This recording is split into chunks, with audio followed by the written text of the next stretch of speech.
Hey everybody, welcome back to the Optometry Money Podcast, where we're helping ODs all over the country make better and better decisions around their money, their careers, and their taxes.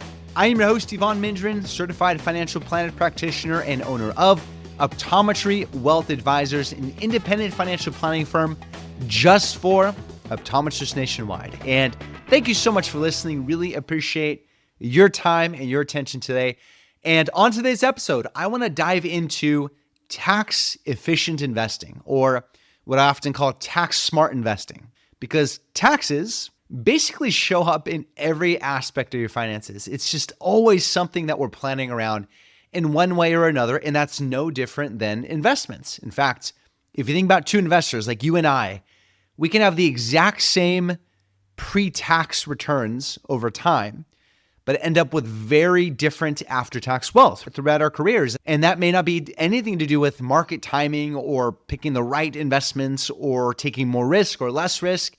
It can come down to which investments you own and which accounts they're held in and how taxes show up along the way.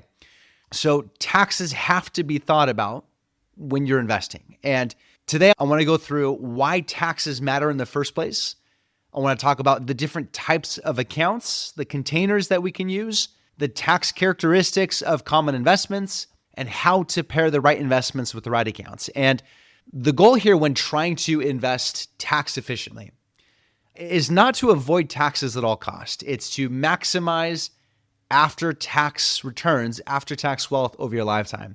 And I say that because there are far too many investment pitches out there marketing tax savings, but they may not actually be good investments in the first place. And we see versions and variations of this in insurance pitches. We see this with real estate deals. We see this, I would even add qualified opportunity zone funds in here as things that lean really heavily on tax savings, on tax law, but may not actually be something you'd want to invest in the first place. And so we don't want to let the tax tail wag the dog.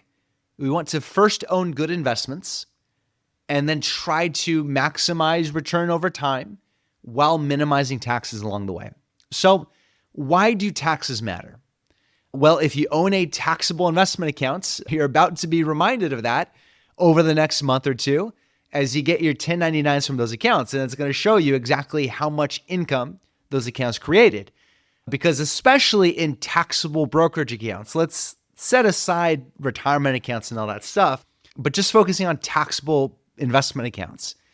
Taxes are a real cost to you. It's a real drag on your investment returns. Whenever you have dividend and interest kicked off in those accounts, when you have capital gains distributions from mutual funds, when you have capital gains created from your activity, from selling things that you've owned at a higher amount than you bought it at, all of that income shows up in your tax return in that year in those taxable investment accounts. And the taxes you have to pay on that income is a true cost to you. Now, you don't really see that in like the returns data, although you can very often find after-tax returns using like assumed tax rates. But those taxes are a real cost to you. It's a real expense that you're incurring over time, and it's a drag on your investment returns.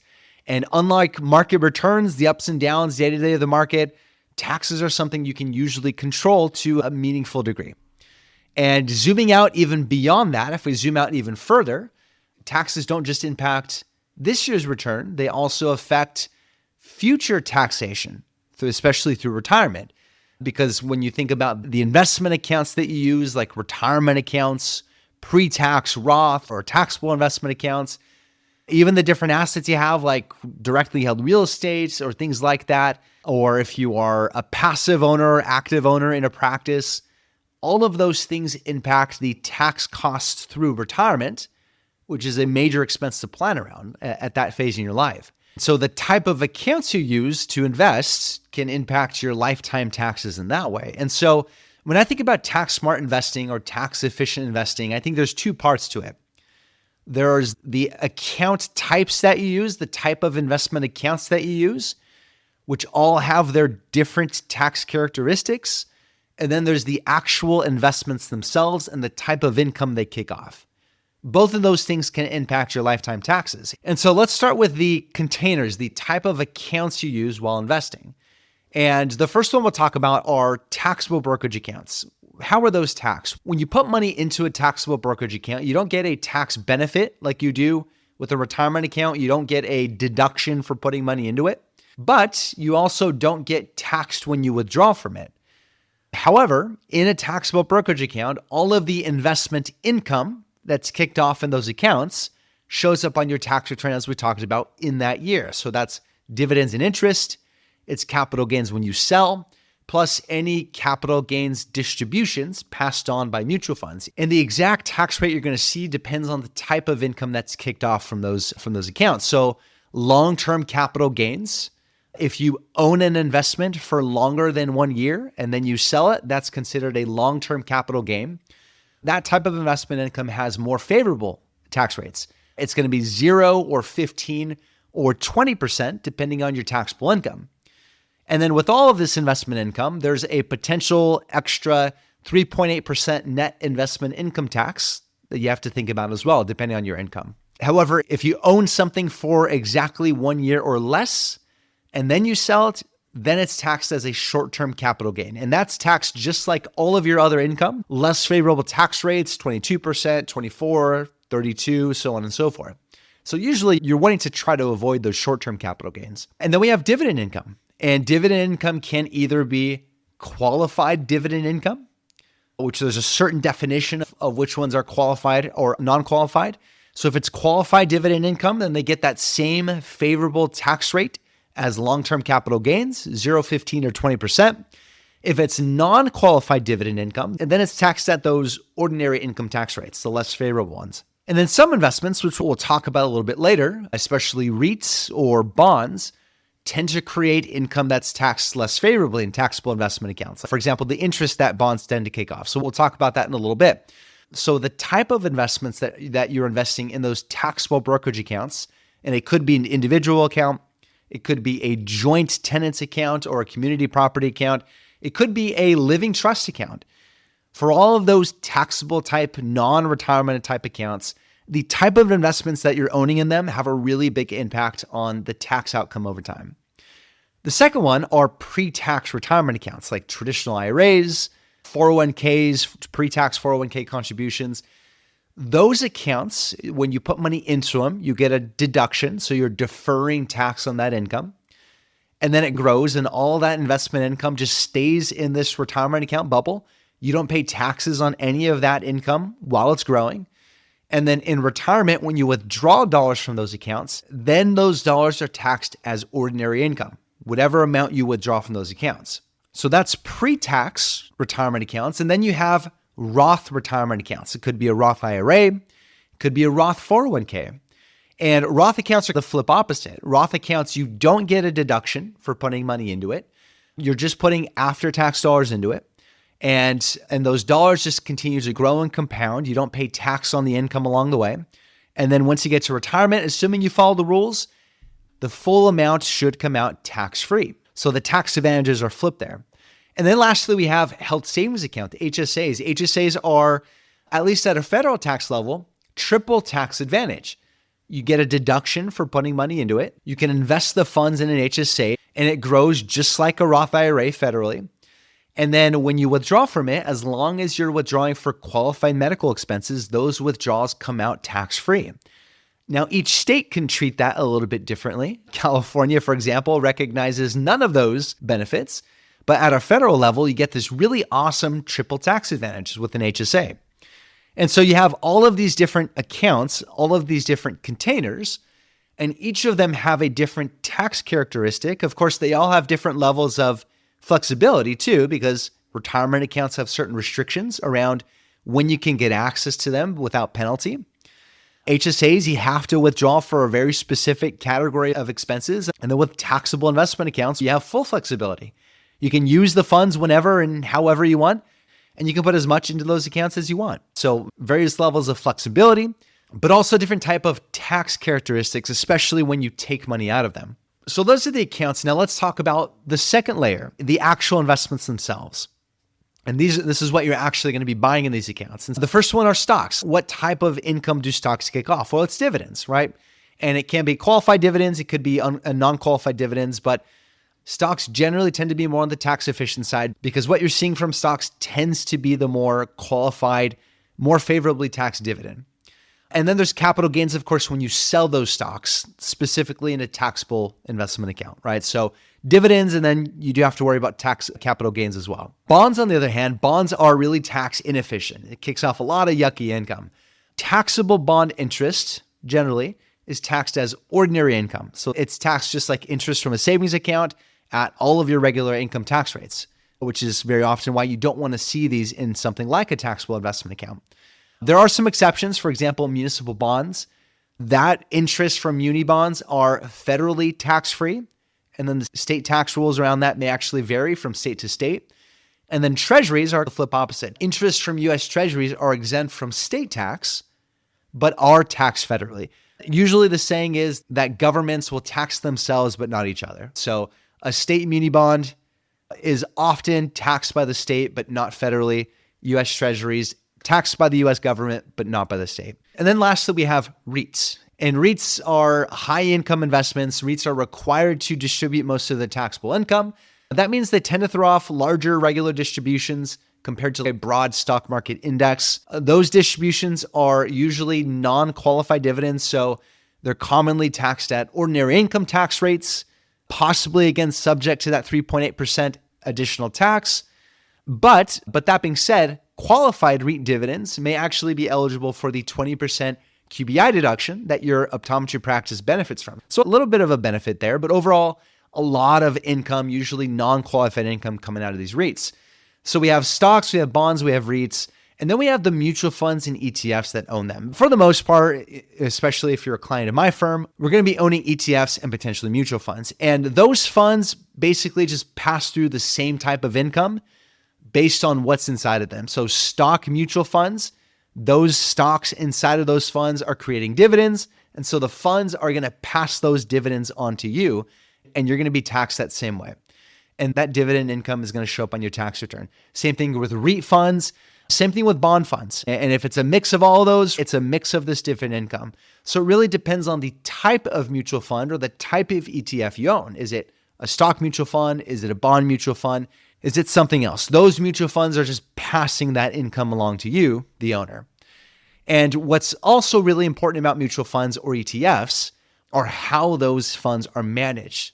So for example, actively managed mutual funds tend to trade more. The manager tends to trade more on those funds and pass through more taxable capital gains to you at the end of the year.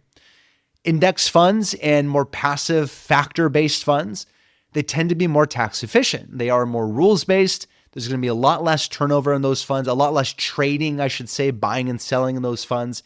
And they very often are more tax efficient.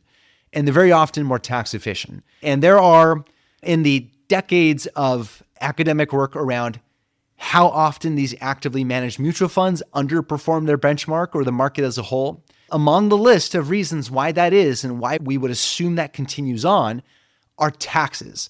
Assuming an active manager is able to get over the hump of a highly efficient and highly competitive market, assuming they're able to overcome their own management fees with high performance, that additional tax barrier, if you're owning these things in a taxable investment account, makes it an extremely high barrier for these managers to get over. And so it is just a really tough proposition in general if you're going to be investing in actively managed mutual funds versus a passive approach. I believe available research supports a passive style of investing, but especially if you're doing that in a taxable brokerage account, that's a really high hurdle for them to jump over. And then ETFs in general, so exchange traded funds, often just send out less capital gain distributions at the end of the years based on how they work. ETFs in general tend to be more tax efficient than mutual funds. There's also some differences in US versus international funds versus emerging market funds, in that US funds tend to be, broadly speaking, the dividends in those funds tends to be more qualified. International funds, especially like passive indexed or factor-based funds, international developed funds, if they're really good about managing taxes, most of those dividends should also be qualified, although they're there would likely be more non-qualified in international funds. And then emerging markets are likely going to be more non-qualified than the other two. And so whether they're US, international, emerging markets, and what the management strategy is an active investment approach versus a passive style investment approach, and really just how good the fund company and the manager is at managing taxes as they're buying and selling and as they're trading. All of those things can impact the tax bill that you're going to pay, particularly if you're going to own those in taxable accounts. Hey, optometrist, quick break. If you want a simple way to apply all that we're talking about today, we made an optometrist guide to tax-efficient investing that you can download. It walks you through all the steps to help you review what you have, what you own, and how to map those investments to the right accounts. You can grab it at the link in the show notes. And with that, let's get back to the episode. And so we have these different types of accounts. We have these different types of investments that kick off their own different types of income. Now let's put it all together and talk about how we invest tax efficiently. And the jargon term we usually use is asset location. Basically what that means is you're being really careful about putting certain categories of investments in the most appropriate accounts to improve after-tax outcomes. And so when I'm working with a family for the first time and then ongoing, my approach looks something like this. I tend to think of all of a family's investment accounts that are going towards the same investment goal. For example, retirement or long-term financial independence. I tend to think of all of those accounts as one big household investment mix, one big household investment pie. And each of those accounts are just one slice of that pie, but they're all included here. So it could be the 401k, could be a SEP IRA, could be traditional IRAs, Roth IRAs, taxable accounts, HSAs. If all of those accounts have the same goal, I'm bringing them all together and investing them in a coordinated way. And then the first thing we're doing is deciding on our overall mix of investments, our overall mix of different investments. How much stocks versus bonds, for example. And it might be 100% stocks, it might be 80% stocks, 20% bonds, whatever it might be. That's our first decision. And then I look at all these household accounts and I say, okay, I know my targets, I know what we're aiming for, X% stocks, X% bonds. Now I can work on putting the most appropriate investment types or categories into the most appropriate investment account. And I want to put the most tax inefficient assets in the most tax sheltered accounts, and then put the most tax efficient assets in that taxable account. So for example, the typical ordering of operations might look like if we have pre-tax retirement accounts, like 401ks, for example, we want to prioritize putting taxable bonds or bond funds really in those 401k accounts or traditional IRAs. We might want to prioritize putting REITs in those accounts. We might want to prioritize anything that kicks off a lot of yucky tax inefficient income. In Roth accounts or HSA accounts, which I treat the same way, because those are essentially tax-free dollars, we want to prioritize growth. We often want to prioritize the type of investments with the highest expected returns or highest expected growth over time. So that's certainly going to be stocks or maybe REITs, but we might even be prioritizing like certain categories of stocks, like for example, small cap value or emerging markets or something like that. We're putting the highest growth categories in those Roth accounts. And what do we want to avoid? We want to avoid bonds. Basically, we want to keep bonds, if at all possible, out of those Roth IRAs and out of those HSAs, because we want those tax-free dollars to grow. We do not want to see bonds in those accounts if we can avoid it. And then lastly, we have those taxable accounts. With the taxable accounts, we want to prioritize really tax-efficient stuff. So we want to prioritize stock market investments, especially broad, passive style, low turnover stock funds like index funds or certain factor-based funds. We want to avoid, if we can, high dividend type strategies, high dividend type funds. I'm sorry to you dividend investors, but you're really just hurting yourself by forcing unnecessarily, in my opinion, a lot of investment income on your tax return. REITs, if we can avoid it, we want to try to keep those in a retirement account rather than a taxable account. And then taxable bonds, when possible, we want to avoid putting those bond funds or taxable bonds in taxable investment accounts. And then we'll also think through, okay, are we using international? Are we using US or emerging markets? We probably want to start with US because, again, we're getting more of that qualified, more favorably taxed dividend income. International develops is probably okay if it's something like an index or a factor-based fund. Emerging markets, I would try to, if possible, to prioritize away from the taxable account, just because of that non-qualified, like less favorably taxed dividend income.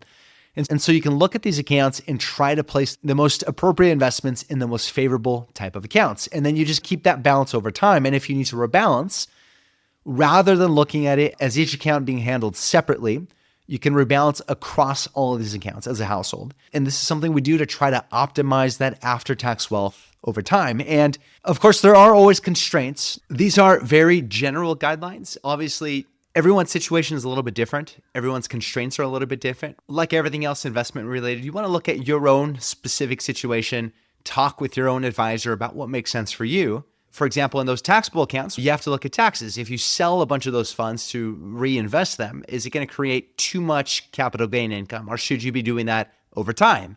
Another example are 401k accounts. Your 401k is going to have a certain list of investments you can invest in, and you're kind of at the mercy of that list, right? So that's the first constraint that I'm always working around, is what funds are available in the 401k. Now, sometimes you'll get a brokerage account feature in the 401k that's going to give you more flexibility. But that's one constraint. The other constraints are just the type of accounts you have. Hey, if you have all Roth dollars, there's just not much you can do, right? It's just sort of is what it is. And it may just not need to be that complicated. If you have an investment mix of 100% stocks and all you have are retirement accounts, well, there's really not too much thought you got to put into it. I mean, it's pretty simple at that point. It's really when you start to add bonds into the mix or taxable investment accounts. That's where this really starts to get more important. And then lastly, you do want to think about the goals of the investments. A lot of what I'm talking about are primarily around long-term retirement-focused dollars. But if we're using like a taxable brokerage account and investing that for a shorter-term goal, that's going to determine the mix of investments. In that case, you may want to prioritize bonds in that account, maybe thinking about municipal bonds or treasuries, for example, depending on your tax situation. So a lot of this tax optimization is really for longer term retirement type dollars. But if you have different goals for these accounts, that's going to be different. That's going to determine your investment mix. And so these are some things you want to keep in mind as you're investing or as you're working with your investment advisor. One thing I see quite a bit, especially as I work with new families for the first time, and particularly when they're coming from more like larger box financial companies of some sort. Very often what I'm seeing with those families is that they have these different accounts, Roth IRAs, traditional IRAs, taxable accounts, what have you, but they're all looked at separately.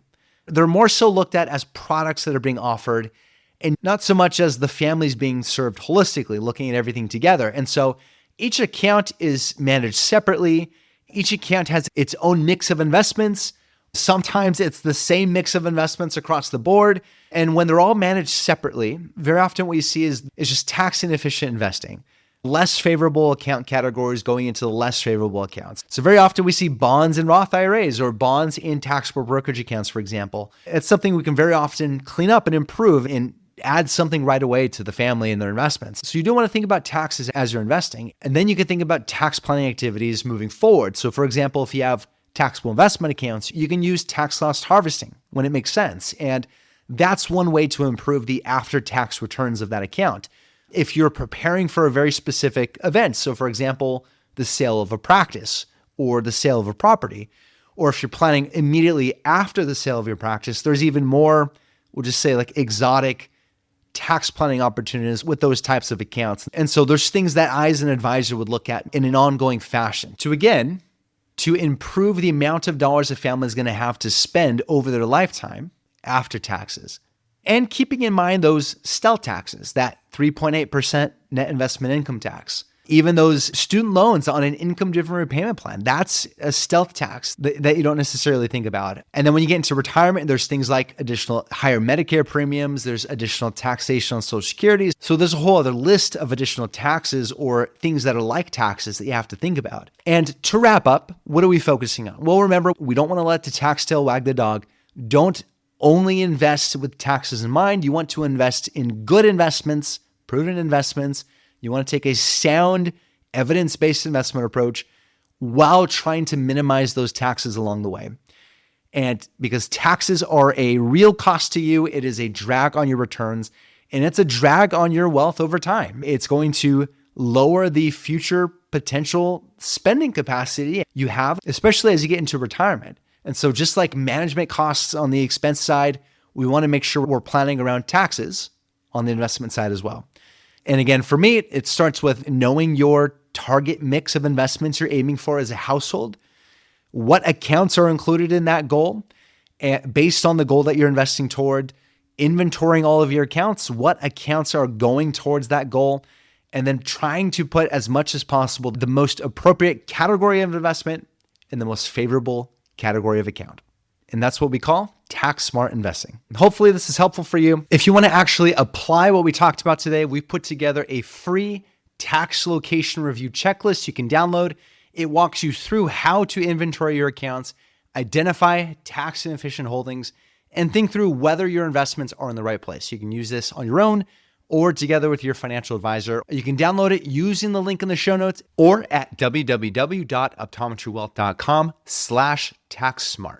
And if you don't want to do this alone, or you'd want a second set of eyes to sanity check your setup, reach out. Happy to talk more about this over a no pressure conversation. And with that, really appreciate your time today. We will catch you on the next episode. In the meantime, take care. Want more resources to help master your money? Check out the Education Hub on Yvonne's website at optometrywwealth.com. Yvonne Mindren is a certified financial planner and owner of Optometry Wealth Advisors, a California registered investment advisor. All opinions of Yvonne and his guests are their own.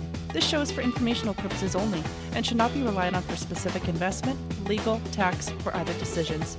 Clients of OWA may own securities mentioned on this show.